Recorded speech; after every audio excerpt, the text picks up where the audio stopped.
এই ভিডিওটা দেখার পরে মনে হচ্ছে পৃথিবীতে আর মানুষত্ব আর বেঁচে নেই।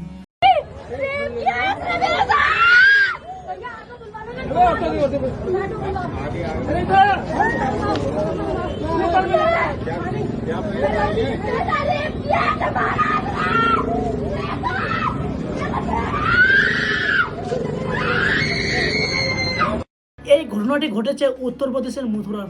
যে মেয়েটি চিৎকার করে কান্না করে বলছে আমাকে রেপ করেছে, তারপরেও কোনো মানুষ সেই রেপ করা ছেলেটিকে না ধরে সেই মেয়েটিকে সাইড করছে। হায়রে মানবতা!